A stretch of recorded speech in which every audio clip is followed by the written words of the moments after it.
మనలను కోరుకున్నాడు దేవుడు.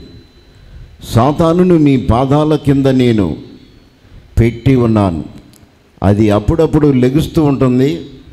దాని తంత్రములను ఎదిరించే శక్తివంతులుగా మీరు ఉండండి. దేవుడు మనలను సాతానుకు బానిసలుగా ఉండమని కాదు, సాతాను యొక్క శక్తిని ఎదిరించే శక్తివంతులుగా మీరు ఉండాలి అని చెప్పి దేవుడు మనలందరినీ కూడా చీకటిలో నుండి వెలుగులోనికి పిలిచి మీరు శక్తివంతులుగా నిలబడండి అని దేవుడు మనకు బలాన్ని అనుగ్రహించాడు. కనుక మనం ఎలా ఉండాలి? కనుక దేవుడు మనకిచ్చిన ఈ సమయంలో ఆ తంత్రములను ఎదిరించే వారిగా ఉండాలి. ప్రకటన గ్రంథము 12వ అధ్యాయము 3వ వచనం నుంచి చూడండి. అంతటా పరలోకమందు ఇంకొక సూచన కనబడెను. ఇదిగో ఎర్రని మహాఘట సర్పము, దానికి 7 తలలను 10 కొమ్ములు ఉండెను. దాని తలల మీద 7 కిరీటములు ఉండెను. దాని తోక ఆకాశ నక్షత్రములలో 3వ భాగమును ఈడ్చి వాటిని భూమి మీద పడవేసెను. చాలు. అక్కడ ఏముందో చెప్పండి. అంతటా పరలోకములో ఒక సూచన నేను కనపరచెదను. ఇదిగో ఎర్రని మహాఘట సర్పం, దానికి 7 తలలు 10 కొమ్ములు ఉండెను.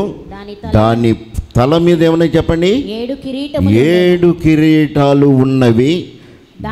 దాని త్రోక ఆకాశ నక్షత్రములోని 3వ భాగమును వీడ్చి భూమి మీద పడవేసెను. ఆకాశములో ఉన్న నక్షత్రాలను ఏం చేస్తుంది చెప్పండి, తోకతో వీడిసి భూమి మీద పడవేస్తుందంట.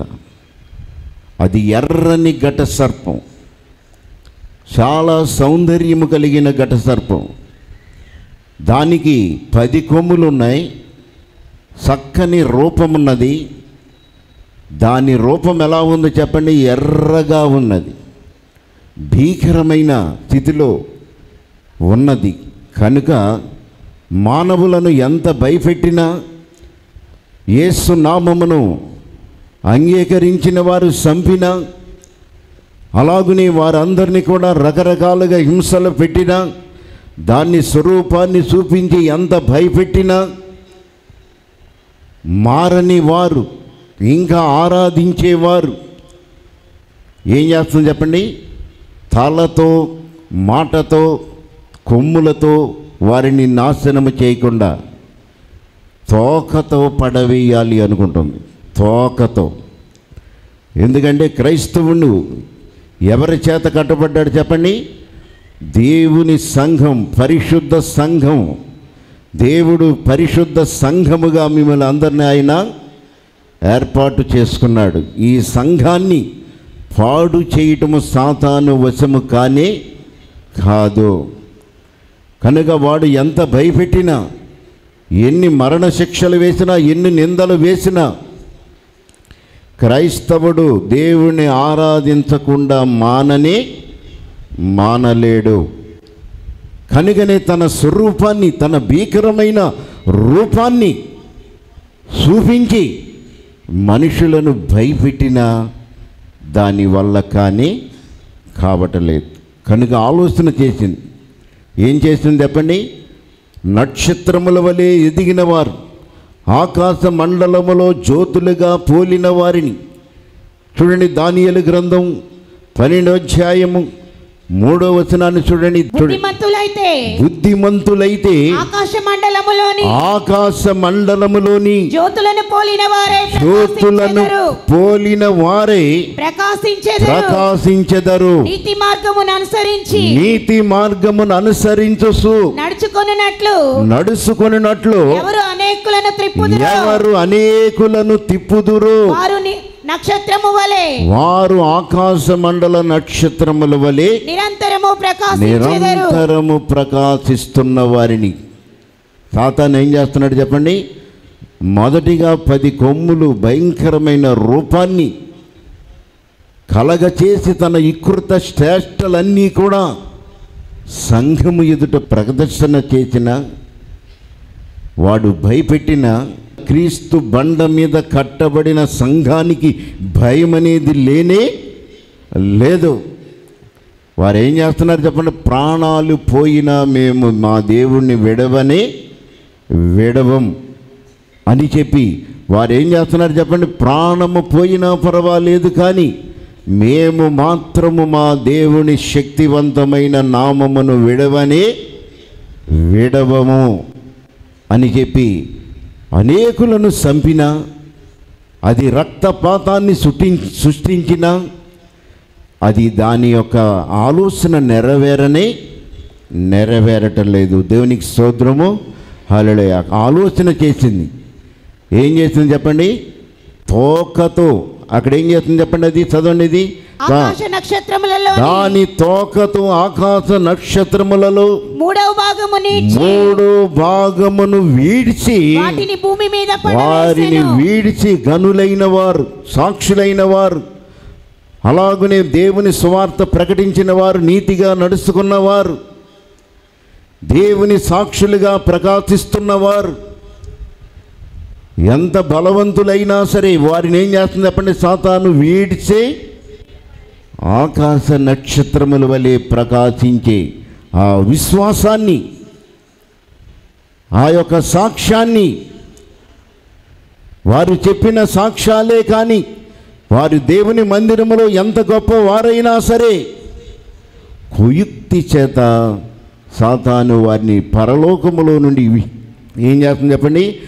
ఈడ్చి కింద పడవేస్తుందండి. అలాంటి ఒక విశ్వాసులను కూడా మోసం చేస్తుంది. ఇప్పుడు నేను పడనలే అనుకుంటున్నాం మనం. సాతాను ఏం చేస్తుంది చెప్పండి? నీ జీవితాన్ని, ఆకాశ మండలములో ప్రకాశిస్తున్న నీ సాక్ష్యాన్ని, అలాగునే దేవుని మందిరములో ఒక పేరు ప్రఖ్యాత కలిగిన నీ జీవితాన్ని సాతాను ఏం చేస్తున్నాడు చెప్పండి? తన తోకతో నిన్ను ఏం చేస్తున్నాడు చెప్పండి? ఈడ్చి ఎక్కడ పడేస్తున్నాడు చెప్పండి? భూమి మీద పడవేస్తున్నాడు. దేవునికి స్తోత్రము, హల్లెలూయా. నీ విశ్వాసం, నీ సాక్ష్యము, నీ జీవితం అంతా కూడా ఈరోజు సాతానుకి బానిసైపోతుంది. కనుక అట్టివారు సాతాను తంత్రములను ఎదిరించుటకు దేవుని సన్నిధిలో మీరెలా ఉండాలి చెప్పండి? ఎప్పుడు దేవుని సన్నిధిలో నిలబడే శక్తివంతులుగా ఉండాలి. కనుకనే చూడండి 2వ కొరింథీ 11వ అధ్యాయము 2వ వచనం. దైవ శక్తితో మీ ఎడల నేను ఆసక్తిని కలిగి ఉన్నాను. ఎందుకనగా పవిత్రురాలైన కన్యకగా ఒక్కడే పురుషునికి అనగా క్రీస్తునకు మీరు సమర్పింపవలెనని మిమ్ములందరినీ కూడా క్రీస్తుకు ప్రధానము చేసి తిని, కానీ సర్పము తన కుయుక్తి చేత అవ్వను మోసపరుచునట్లు మీ మనస్సులు చెరపబడి క్రీస్తు ఎడలను సరళత నుండి పవిత్రత నుండి మీరు ఎట్లైనను తొలగిపోతారేమోనని భయపడుచున్నాను. నేను క్రీస్తుకు మిమ్మల్ని అందరినీ కూడా ప్రధానము చేశాను. దేవుని యొక్క కుమార్తెలుగా, కుమారులుగా చేశాను. దేవుడు అక్కడ ఏమన్నారు చెప్పండి? ఆనాడు స్త్రీని దేవన్నారు చెప్పండి? 2వ వచనములో దైవ శక్తితో మీ ఎడల ఆసక్తిని కలిగి ఉన్నాను. ఎందుకనగా పవిత్రురాలైన కన్యకగా ఒకే పురుషునికి అనగా క్రీస్తుకు మీరు సమర్పింపవలెనని మిమ్ములందరినీ కూడా నేను ప్రధానము చేసి ఉన్నాను. దేవునికి స్తోత్రము. హల్లెలూయా. కానీ నేను భయపడుతున్నాను. మిమ్మల్ని అందరినీ క్రీస్తునకు ప్రధానము చేసి మిమ్మలను కుమార్తెలుగా కుమారులుగా నేను అంగీకరించి దేవునికి అప్పగించాను. కానీ సాతాను తన కుయుక్తి వల్ల అవ్వను మోసగించినట్లుగా మీ మనస్సులను చెరుపుతుందేమో. తోకతో పడవేస్తున్న దినాలు, మీ సాక్ష్యము మీ జీవితము పాడవకుండా ఉండాలని అవ్వ ఎలా మోసపోయింది చెప్పండి. ఆనాడు దేవుని యొక్క కుటుంబముగా అవ్వ ఏదేను తోటలో దేవుని చేత ఏర్పాటు కలిగింది కనుక దేవుడు వారికి ఒక ఆజ్ఞ ఇచ్చాడు. ఇదిగో మీరు సావకుండునట్లుగా మీరు ఆ పండ్లను తినకూడదు అని ఎవరితో చెప్పాడు చెప్పండి? ఆదాముతో చెప్పాడు. ఆదాము ఏం చెప్పాడు? ఎవరితో చెప్పాడు చెప్పండి? అవ్వతో చెప్పాడు. ఆ చెట్టు ఫలాలు మనము తినకూడదు, తింటే మనము చనిపోతాం అని చెప్పి ఉన్నాడు. కనుక చెప్పినప్పుడు అవ్వతో దేవుడు మాట్లాడాల, ఆదాముతోనే మాట్లాడాడు. దేవుని స్తోత్రము. హల్లెలూయా. అవ్వకు ఆదాము ఏం చెప్పాడు చెప్పండి? దేవుని మాటగా చెప్పాడు. ఇది దేవుడు మనకు సెలవిచ్చాడు. ఈ ఆజ్ఞ మనము ఒకవేళ మీరితే మన మరణానికి మనమే పాత్రులము. కనుక దేవుని కుటుంబం మనలను దేవునికి ఆయన అధ్యక్షునిగా మనలను ప్రధానము చేసుకుని ఉన్నాడు. కనుక మనము ఆయనకు కుమార్తెలము కుమారులుగా ఉన్నాం. కనుక ఇది దేవుని ఆజ్ఞ అని చెప్పి అక్కడ దేవుడే సెలవిచ్చిన మాటను ఆదాము తెలియచేశాడు.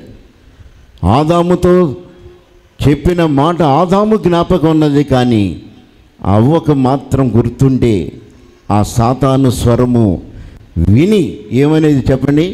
ఆ తోటలో మూడో స్వరం అనేది లేదు. దేవుని స్వరాన్ని విన్నారు. వారు చల్లపూట వేళ దేవునితో నడిచారు. మూడో స్వరం అనేది వారు వినలేదు. కనుకని దేవుని స్వరాన్ని విన్నారు, దేవుడితో నడిచారు. మూడో స్వరం అనేది వారు వినలేదు. కానీ అవ్వ ఎవరి స్వరాన్ని వింటుంది చెప్పండి? మూడవ స్వరాన్ని వినటం ప్రారంభించింది.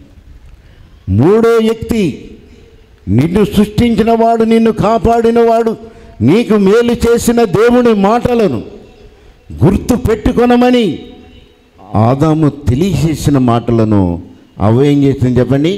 మన మధ్యలో మన సృష్టించిన దేవుడు, ఆ దేవుని మీద ఈ నేరం మోపే ఈ సపవాది ఎవడు అని గుర్తించలేకపోయింది. ఎందుకంటే మీరు సావరు. దేవుడు మీకు, ఎందుకంటే మీరు దేవదూతలుగా మారుతారు అని, మీరు దేవుని వంటి వారుగా అవుతారు అని మూడో వ్యక్తి వచ్చి మాట్లాడుతున్నప్పుడు నీవెవరు నాతో మాట్లాడేదని ఎదిరించలేక పోయింది. దేవుని మాట మీద నమ్మకం లేకుండా పోయింది. దేవుడు తనతో మాట్లాడినప్పుడు, దేవుడు తనతో ప్రతిరోజు మాట్లాడుతున్నాడు. కానీ అప్పుడైనా సరే మూడో స్వరము నాకు వినపడుతుందయ్యా అని కూడా అవ్వ దేవునికి చెప్పలేకపోయింది. దేవుని స్తోత్రము. హల్లెలూయా. కనుక అవ్వను ఏమన్నారు చెప్పండి? అక్కడ సర్పము, అక్కడ ఏమన్నారు చెప్పండి? సర్పము తన కుయుక్తి చేత, సర్పము తన కుయుక్తి వలన అవ్వను మోసపరిచినట్లు మీ మనస్సులను చెరపబడి క్రీస్తు ఎడల ఉన్న సరళత నుండి పవిత్రతలో నుండి ఎట్లాగైనా మీరు కూడా తొలగిపోతారేమోనని నేను భయపడుచున్నాను. సర్వ సృష్టి కలిగిన దేవుని మీద నేరాలు మోపుతుంటే అవ్వ ఏం చేసింది చెప్పండి? ఎదిరించలేకపోయింది. సంఘములో మిమ్మల్ని ఏర్పాటు చేసుకున్న దైవ సేవకులు దేవుని మందిరములో మీ మధ్యలో ఒక దుష్టుడు వచ్చి మాట్లాడితే మీరు దాన్ని సమ్మతిస్తే మీరేమవుతారు చెప్పండి? అవ్వలాగానే మోసగించబడతారు. కనుక అవ్వ ఎదిరించలేకపోయింది. దేవుని మీద, సర్వ సృష్టి కలిగిన సృష్టికర్త మీద నేరాలు మోపుతూ మిమ్మలను స్థిరపరుస్తూ మీకు బోధిస్తున్న వాక్యము బోధిస్తున్న దైవ సేవకుల మీద నేరాలు మోపుతున్న వారిని మీరు ఎదిరించకపోతే తప్పకుండా మీరు కూడా మోసగించబడతారు. దేవుని స్తోత్రము. హల్లెలూయా. అవ్వ ఏ రీతిగా మోసగించబడిందో అదే రీతిగా మీరు కూడా, దేవుడు ఏమన్నా చెప్పండి అక్కడ, సర్పము కుయుక్తి చేత మిమ్మలను అవ్వను మోసపుచ్చినట్లుగా మీ మనస్సును కూడా చెరపబడి క్రీస్తు ఎడల ఉన్న సరళత నుండి, ప్రేమ నుండి మీరు తొలగిపోతారేమో. మూడో స్వరాన్ని మీరు విన్నారా? తప్పకుండా మీకున్న విశ్వాసాన్ని కోల్పోతారు. మూడో స్వరాన్ని ఇంది అవ్వ. దేవుని చేత ఏర్పాటుపడి దేవుని యొక్క సముఖములో అనేక ఆశీర్వాదాలు పొందుతూ దేవునితో నడుస్తున్న ఆ దీవెన పోవటానికి కారణం ఏంటండి? మూడో స్వరము ఆమె విన్నది. మూడో మాట ఆమె హృదయంలోనికి రాగానే దేవుడిలో ఉన్న ప్రేమను కోల్పోయింది. అవ్వ ఏ రీతిగా మోసగించబడి క్రీస్తు సరళత నుండి ఏ విధముగా అపవిత్రపరచబడుతుందో అని నేను ఎంతో భయపడుతున్నాను. దేవుని స్తోత్రము. హల్లెలూయా అని చెప్పి పౌలు గారు ఎంతగానో వేదన పడుతూ ఉన్నాడు. ఆదికాండం చూడండి, 3వ అధ్యాయం 1వ వచనం. దేవుడైన యెహోవా చేసిన సమస్తమైన భూజంతువులలో సర్పము యుక్తి కలదై ఉండెను. సర్పము కూడా యుక్తి కలిగినదయ్యి ఉండెను. దేవుడికి తెలుసు ఈ సర్పము చాలా యుక్తిగా ఉన్నదని. ఇదిగో ఆ మనుష్యుడితో నీవు సహవాసం చేయకూడదని, ఆ మనుషులతో మాట్లాడకూడదని, ఆ మనుషులతో నీవు సాంగత్యము చేసుకొనకూడదని దేవుడు ఎప్పుడో నీకు ఆజ్ఞ ఇచ్చి ఉన్నాడు. కానీ నీవు వారి మాటలే వింటా ఉండే, ఇటు వచ్చి దేవుని మాట వింటా ఉండే, తప్పకుండా నీవేమవుతావు చెప్పండి? క్రీస్తు ప్రేమ నుండి నీవు కోల్పోతావు. దేవుని స్తోత్రము. హల్లెలూయా. కనుక ఆ తోటలో ఉన్న సమస్త భూజంతువులలో సర్పము ఎంతో కుయుక్తి కలిగినదై ఉన్నది. దేవుడు తెలుసు. ఎందుకంటే మిమ్మలను మోసగించే ఆ సర్పము మిమ్మలను మోసగిస్తుందని కనుక ఆయన ఆజ్ఞ ఇచ్చి ఆ మాట మీరు వినకుండా సావకుండానట్లుగా మిమ్మలను మీరు కాపాడుకొనండి. దేవునికి స్తోత్రము. హల్లెలూయా. చూడండి మత్తయి సువార్త, ఆ మాటను ఎవరైతే విన్నారో చూడండి, మత్తయి సువార్త 13వ అధ్యాయము 18వ వచనం. విత్తువానిని గురించిన ఉపమాన భావమును వినండి. ఎవడైనను రాజ్యమును గురించిన వాక్యము వినియు గ్రహింపకుండా ఉండగా దుష్టుడు వచ్చి వాని హృదయములో ఎత్తబడిన దానిని ఎత్తుకొని పోవును. ఎవడైనను రాజ్యమును గురించి వాక్యము విని గ్రహింపు లేని వారిగా ఉంటే, దేవుని వాక్యం ఈరోజు నీ మధ్యలో ప్రకటింపబడుతుంది. నువ్వు మోసగించబడకుండా దేవుని సన్నిధిలో క్రీస్తు సరళతలో ఆ ప్రేమలో నిలబడి ఉండాలి అని ప్రకటించబడుతున్న ఈ వాక్యం, దేవుని రాజ్యములో మీరు ఆ వాక్యమును గురించిన జ్ఞానము కలిగిన వారిగా ఉండాలి అని ఈరోజు శక్తివంతమైన వాక్యం ప్రకటింపబడుతుండగా జ్ఞానము లేకుండా, గ్రహింపు లేకుండా ఉంటే దేవుడు అక్కడే ఉన్నాడు చెప్పండి?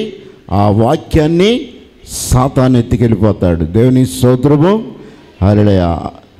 ఆ వాక్యములో ఉన్న జీవాన్ని సాతాను ఎత్తుకెళ్ళిపోతాడు.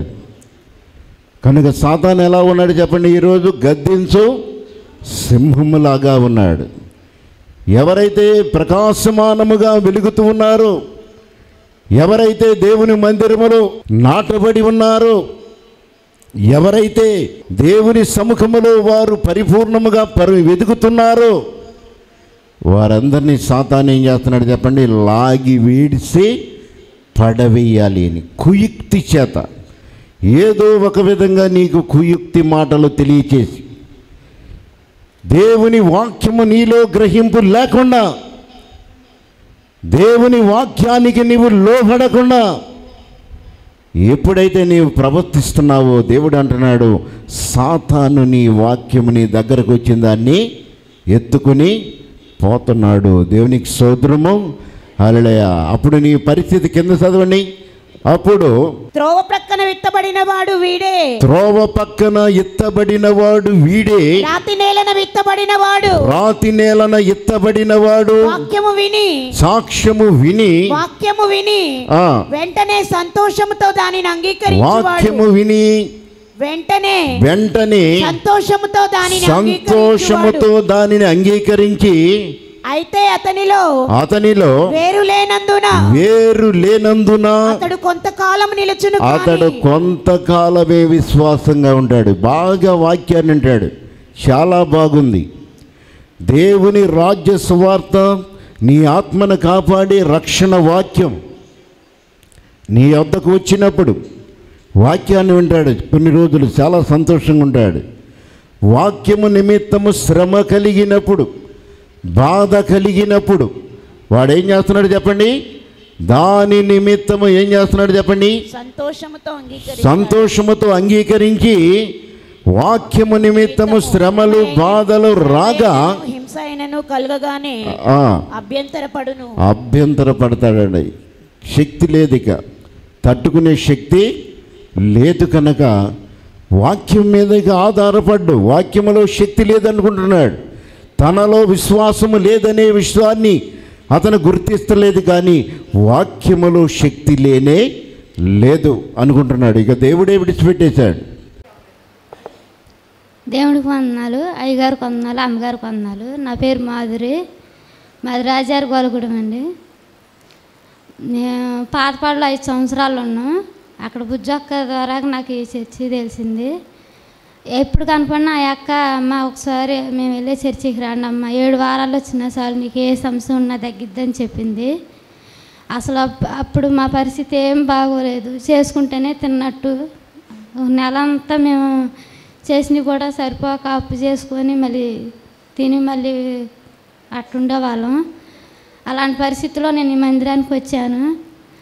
అయితే నా భర్తను తీసుకొని ఆ అక్క కనపడిన ప్రతిసారి మనకు చెప్తుంది, ఒక్కసారి అన్న అక్కడికి వెళ్ళొద్దాము, ఆమె ఇంకోసారి కనపడ్డప్పుడు అడగకుండా వెళ్ళొద్దామని చెప్పేసి ఇద్దరం అనుకొని వచ్చాము.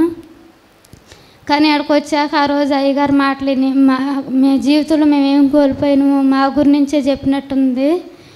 ఇక ఆ రోజు ఇంటికి వెళ్ళాక అనుకున్నాం, ఈరోజు వాక్యం మన గురించి చెప్పినట్టే ఉంది, ఇంక జీవితంలో మనం ఎప్పుడూ ప్రార్థన వదిలిపెట్టుకోకూడదు.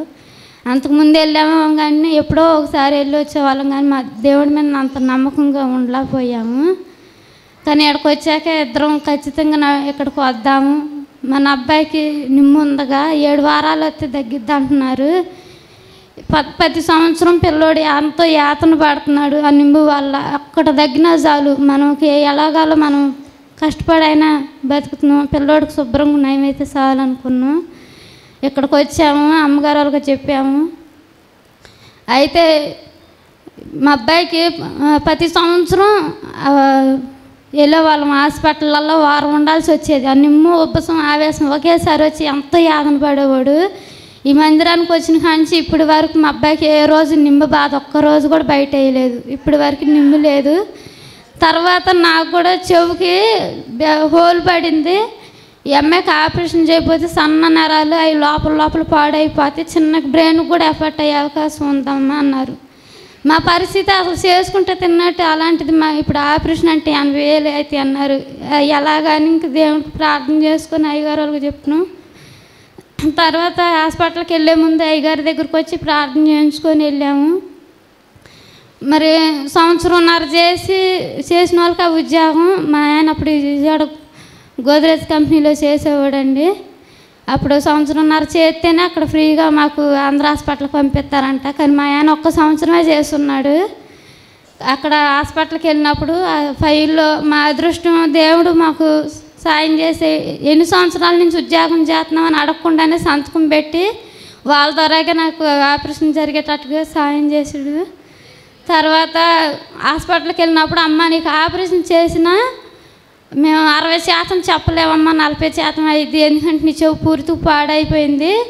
మేము చేసినా కూడా మేము చేసిందే ఉండిద్ది, నీకు ఆరలాడి అక్కడ మొత్తం పాడైపోయింది కాబట్టి ఇక నువ్వు దేవుడి మీద భారం వేసుకోమని ఆపరేషన్ చేశారు. వాళ్ళు 40% అయ్యిద్ది అన్నదే.